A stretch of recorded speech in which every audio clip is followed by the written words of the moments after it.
Donald Trump and Xi Jinping met in Beijing and announced a series of major agreements involving trade, energy, fentanyl, and Iran.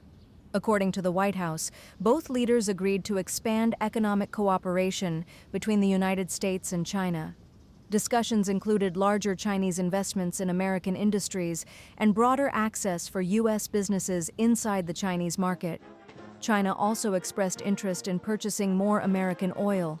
The talks focused heavily on the Strait of Hormuz, with both sides agreeing that the critical shipping route must remain open to protect global energy supplies. Xi Jinping reportedly opposed any militarization of the strait and rejected attempts to charge for its use. Another key issue was fentanyl. Washington and Beijing agreed to continue efforts to stop fentanyl precursor chemicals from entering the United States. China also plans to increase purchases of American agricultural products. Both governments made one position absolutely clear: Iran must never obtain nuclear weapons. You're a great leader. I say it to everybody. You're a great leader. Sometimes people don't like me saying it, but I say it anyway because it's true. I only say the truth. Again, President Xi, for this beautiful welcome, and tonight it is my honor to extend an invitation to you and Madam Peng to visit us at the White House this September 24th, and we look forward to it. And I'd now like to raise a glass and propose a toast to the rich and enduring ties between the American and Chinese people. It's a very special relationship, and I want to thank you again. This has been an amazing period of time. A newly released Pentagon video is reigniting debate around unidentified aerial phenomena. The infrared footage, recorded in 2013 over the Middle East, shows a strange thermal object rapidly moving across the screen in unpredictable patterns. According to official military descriptions, the object appeared as an 8-pointed star with uneven rays. Online users quickly gave it the nickname Chandelier UFO because of its unusual shape. The recording was captured by an infrared sensor aboard a U.S. military platform and later released through United States Central Command. Analysts noted the object's sudden zigzag movements, visible heat trail, and abrupt exit from the frame. The footage was published on the government's new UFO transparency portal alongside more than 160 declassified files, including Apollo mission photographs, military reports, and archived recordings collected over several years. The release is part of a broader effort to make previously restricted UFO material available to the public while investigations into unexplained aerial activity continue.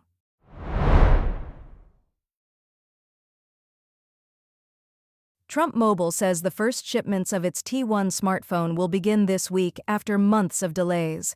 The gold-colored device costs $499 and was confirmed by the company in a statement to USA Today. CEO Pat O'Brien said the first phones were assembled in the United States, while future models are expected to use mostly American-made parts.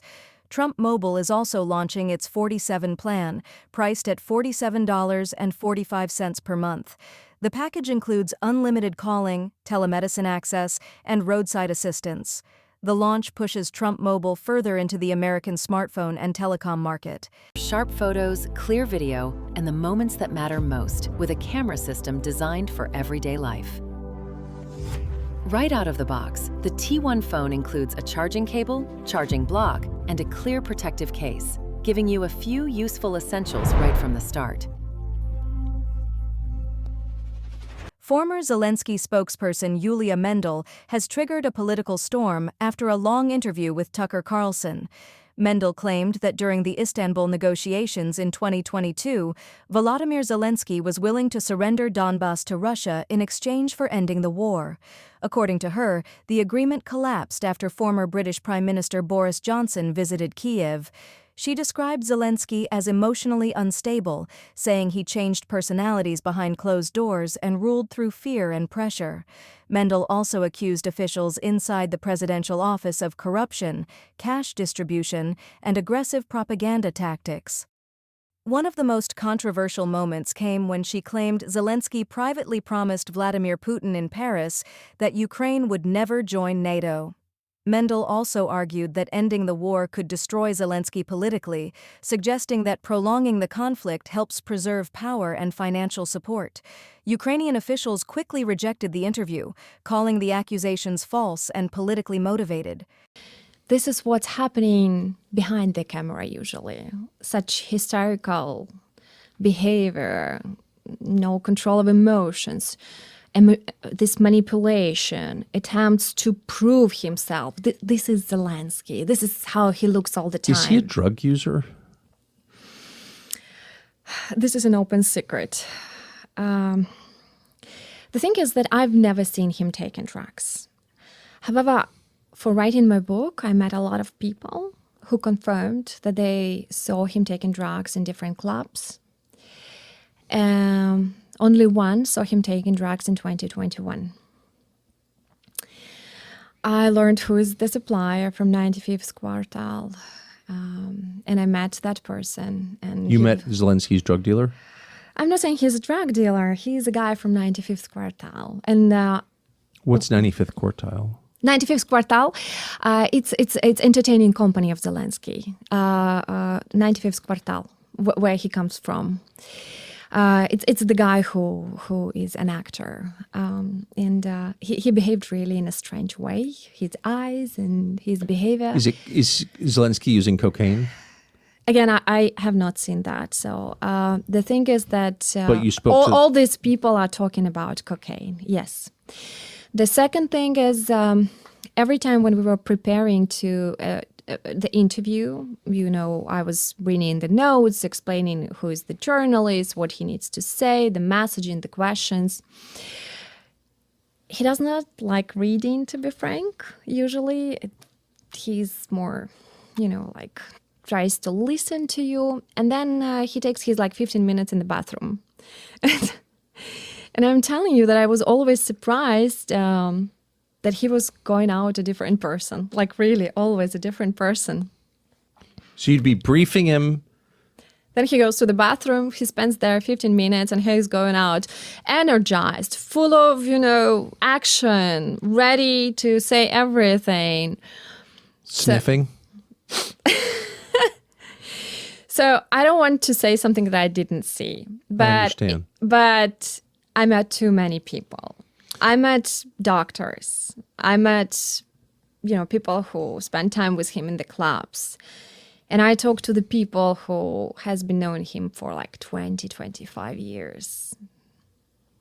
And they it's an say open he's secret. a cocaine And also, abuser. I don't know if you followed that, but there was an accusation that he's a cocaine user during his electoral campaign. And that's why he invited his opponent, President Poroshenko, at that moment, to take analysis on drugs. And he went to the clinics of his friend. And when the analysis was presented, it happened that the analysis was dated by different date when he gave those analyses. That was a big scandal. So, this is everywhere. The allegation is everywhere. There are many people for who a long time. For a long time, yeah. And, there is this very strange behavior, obviously. There are a lot of things that point out to it. But I personally have not seen that. But you spoke to his cocaine supplier from 95th Quartile. Not for the book. I met him in the office of the president. I didn't know about cocaine back then, but I was very surprised of his behavior. His eyes were sparkling and he was so happy and slow. And he was trying to make some jokes that I didn't understand. I was like, this is a strange guy. And I didn't know what he was doing there because he didn't have any position. He just came to the office of the president. What's Zelensky's wife like? Many people who know her respect her. Many people were saying that she was the only human who stayed nearby him. She really didn't want him to go for the second term. She even said this publicly. But I believe she changed. And I don't know if she still has that positive influence on him that she used to have, but Zelensky never thought that women are equally important. he is the one who respects his woman, but not as if she is like really equal, if it makes sense. It does. Yermak and Zelensky are both malign narcissists. Yermak and Zelensky are both malign and very paranoid narcissists who are both on defensive mode. And They're both paranoid. Yermak more. How paranoid? Oh, Yermak, he just creates the stuff from nowhere. He just like, you don't need to do anything while he can come up with something. I don't know. It's really some kind of a sick mind, to be frank. And it was some kind of a symbiosis. And Zelensky had the vision, and Yermak had the tools to implement the vision. It was not about politics or policies. It was more about what they wanted for themselves. It's important to say that sometimes Zelensky didn't know how to make what he wanted, how to make it work. Yes. So he was just saying the desires, and Yermak was finding the way. What do you think? Often it was happening that Zelensky then says to do this, but Yermak calls and say, don't do this because he saw doing this in this way. And in general, that was so chaotic. Like no professional could work there. I'm saying that it's not possible because they just like keep on saying different things, keep on changing the strategies, keep on changing the moods, keep on changing everything all the time. And they create this feeling that there is so much work and everybody works, but nothing is done. Sounds awful. It's really strange, but I'm not the one who knows that. What do you think Zelensky wanted? Like, what were his goals? Well, I definitely know that he thought he came forever. His first chief of staff said it once. He laughed to the minister and said, "We came forever." That's So he liked being the dictator. well, he is a dictator. The borders are closed now for 4 years. It's illegally. The human rights violations is enormous. The persecution of the people.